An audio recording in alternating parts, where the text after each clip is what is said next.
आप सभी का एक बार और स्वागत है हमारे इस YouTube चैनल में। आज की इस वीडियो में हम कक्षा 12वीं के लिए कुछ महत्वपूर्ण ऑब्जेक्टिवों के बारे में जानेंगे, जो कि आपके इस बार के जो प्री बोर्ड हो या फिर मेन परीक्षा हो उसमें आ सकते हैं या इससे संबंधित आ सकते हैं और बहुत ही महत्वपूर्ण आपके लिए होने वाले हैं। ठीक है, तो वीडियो शुरू करने से पहले मेरा आपसे अनुरोध है कि आप इस चैनल को ज़रूर सब्सक्राइब कर लीजिए, क्योंकि अभी रिवीजन टेस्ट भी होने वाला है और सभी प्रकार की लेटेस्ट अपडेट एमपी बोर्ड की और मैथ से रिलेटेड फिजिक्स, केमिस्ट्री और सभी सब्जेक्ट, सभी स्ट्रीम के लिए मैं वीडियो बनाता हूं। तो आप प्लीज़ चैनल सब्सक्राइब कर लीजिए। ठीक है, तो इस वीडियो में हम सिर्फ फिज़िक्स के कुछ महत्वपूर्ण ऑब्जेक्टिव के बारे में जानेंगे क्लास 12th के लिए। ठीक है, यदि आप किसी और कक्षा के विद्यार्थी हैं और वीडियो में आ गए हैं तब भी आप बने रह सकते हैं, आपके लिए भी महत्वपूर्ण वीडियो हो सकती है। ठीक है, ये ऑब्जेक्टिव हमने अपने से कुछ छाट के तैयार किए हैं, आपको आपके स्क्रीन के सामने दिख रहा होगा। ठीक है, तो देखिए, चलिए शुरू करते हैं। पहला है, नोट गेट को ब्लैंक गेट भी कहते हैं। ठीक है, ये हमारा क्वेश्चन है।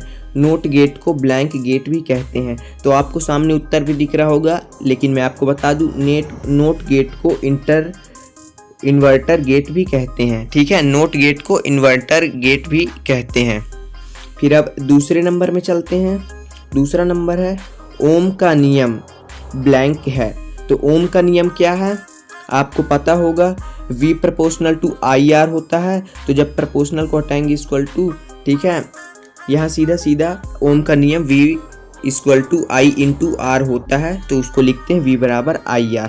ठीक है, ये ओम का नियम है। ओम से रिलेटेड बहुत सारे ऑब्जेक्टिव आपके प्रश्न पत्र में पूछे जा सकते हैं, तो आप तैयार कर लें। ठीक है, फिजिक्स वालों के लिए। फिर हमारा तीसरा नंबर है, प्रतिरोध का मात्रक ब्लैंक है। ठीक है, प्रतिरोध का मात्रक क्या होगा आपको ये पता होना चाहिए कि प्रतिरोध का मात्रक हमारा ओम होता है। ठीक है, प्रतिरोध का मात्रक ओम होता है, और यदि विशिष्ट प्रतिरोध आ जाए तो उसका मात्रक ओम मीटर हो जाएगा। ठीक है, उसका मात्रक ओम मीटर हो जाएगा। अब अपने चौथे नंबर में चलते हैं। चौथा नंबर है, घर में लगे विद्युत सामग्री ब्लैंक में होते हैं।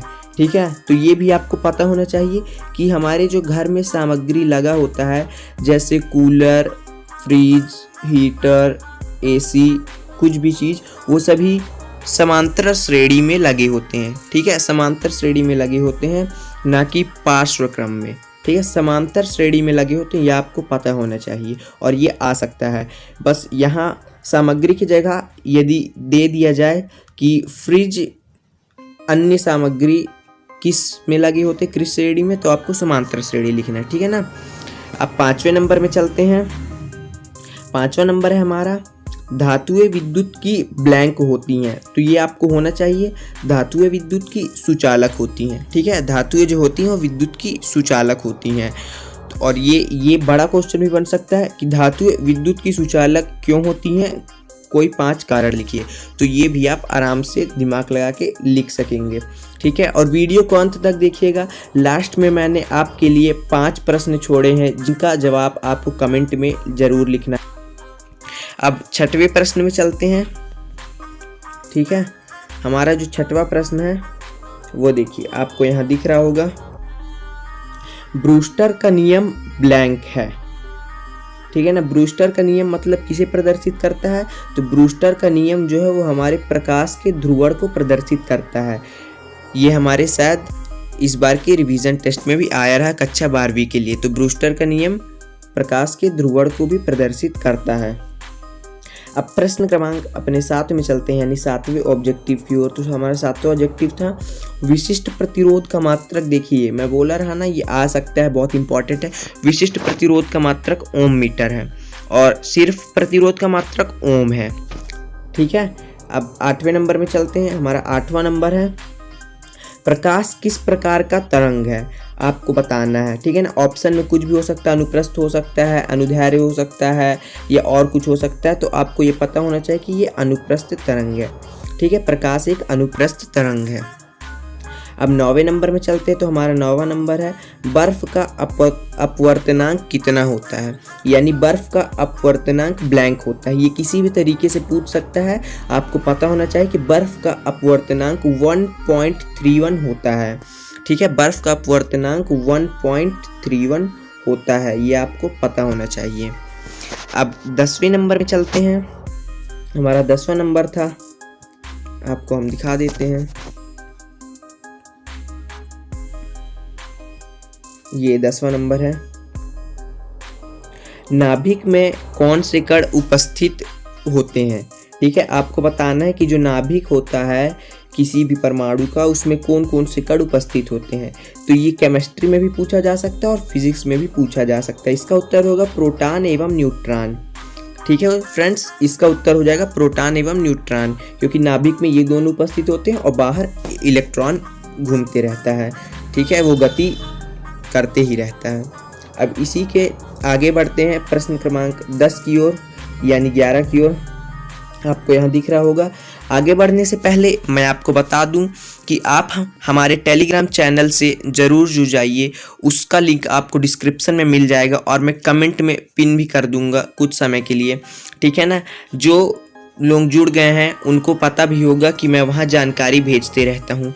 वहाँ मैं अभी एमपी के किसी स्थान में पेपर आउट हुआ रहा, यानी पेपर में कुछ खबर छपी रही एमपी बोर्ड से रिलेटेड, तो उसे मैं डाला हूँ उसकी फ़ोटो खींच के। ठीक है ना, तो आप पढ़ लीजिएगा। और मैं आपको एक न्यूज़ बता दूँ इस वीडियो के माध्यम से कि आपका जो 12th का या 10th का डेट है फाइनल पेपर का, वो अब बढ़ सकता है। पहले मार्च में बोला जा रहा था, अब उसे बढ़ाया जा सकता है। ठीक है, तो आप तैयार रहिएगा, क्योंकि बढ़ा देंगे तो आपका फ़ायदा ही, उसमें तैयार क्या रहना, क्योंकि एमपी बोर्ड थोड़ा थोड़ा सीबीएसई के हिसाब से भी चलता है। तो अब 11वें नंबर में चलते हैं बिना समय ज़ाया करते हुए। 11वां नंबर है हमारा, धातु का परावैधनांक ब्लैंक होता है, तो इसका उत्तर हो जाएगा अनंत। ठीक है, इसका उत्तर हो जाएगा अनंत। धातु का परावैधनांक अनंत होता है। अब प्रश्न क्रमांक 13 की ओर चलते हैं, यानी ऑब्जेक्टिव 13 की ओर। तो 13 है, विद्युत धारा का एसआई मात्रक ब्लैंक है। तो विद्युत धारा का एसआई मात्रक क्या है फ्रेंड्स, एम्पियर है। ठीक है ना, विद्युत धारा का एसआई मात्रक एम्पियर है। ये बहुत बार पूछा गया है, इस बार भी पूछा जा सकता है।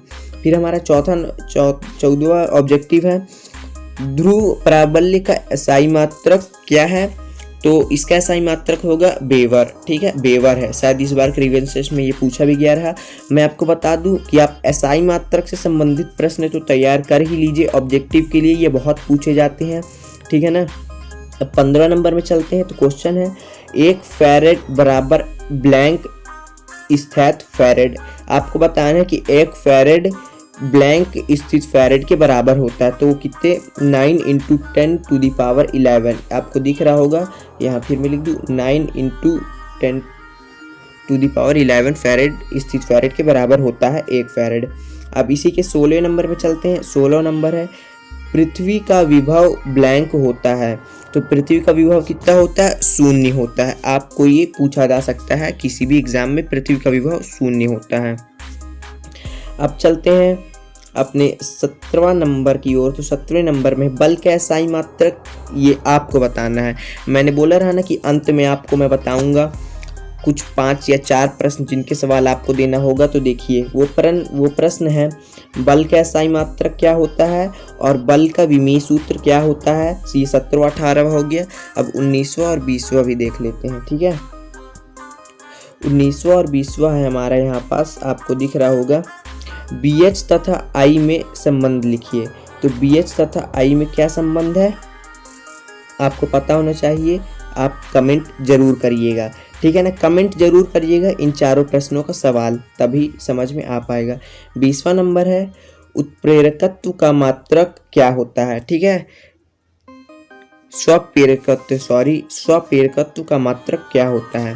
ठीक है, तो यहाँ से कुछ महत्वपूर्ण ऑब्जेक्टिव हमारे समाप्त होते हैं।